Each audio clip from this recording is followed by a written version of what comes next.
Shalom, everybody. Rabbi Edelstein here with this week's installment of Rabbi E in 3, brought to you as always by MEOR DC. Find us on Facebook or at our website, MEORDC.com, or come by my door. I'll invite you in, my wife and I, my kids. We'd love to give you a cup of coffee or something stronger, whatever you like. Anyway, this week's a little bit different in terms of what I want to focus on in our short time together. The Torah reading this week is in Bechukosei, the very last portion of the book of Vayikra, Exodus. I heartily recommend it. It gets 2 thumbs up. Read it. It's an important Torah portion. But there's something else that I just want to share with you. There was a book written around 1740 or so by a great Italian-born rabbi and someone now very famous, has become very famous. He was famous in his own lifetime and in the Jewish world, renowned, illustrious, Rabbi Moshe Chaim Luzzatto. And he wrote a book in around 1740 called The Path of the Just, Mesilas Yesharim. It's a classic of Jewish ethics. I've quoted it before. Jews all over the world study it every single day.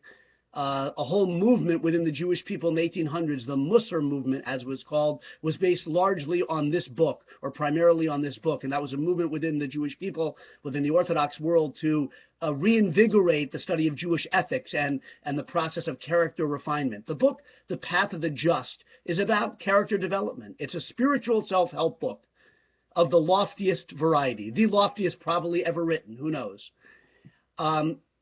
I just want to read you a passage because it's so relevant now to our daily lives, to our daily minutes and seconds in this world.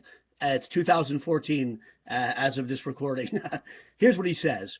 He's talking about trying to master the trait of, in Hebrew called zahirus. We might translate it as deliberation, living your life in a deliberate way, taking stock at regular times of where we're at and where we're heading. And he talks about how the Yetzer Hara, the evil inclination, is trying more than anything, round the clock, to keep us from taking time to deliberate on how we're living, what we're doing. Let me read these words.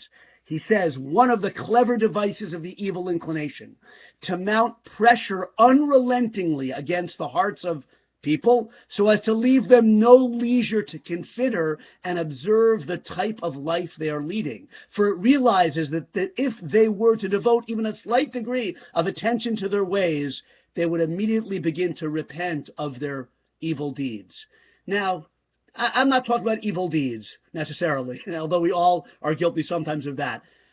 I'm just talking about no time to think, whether it's actual time we leave in our schedules or mental space to think.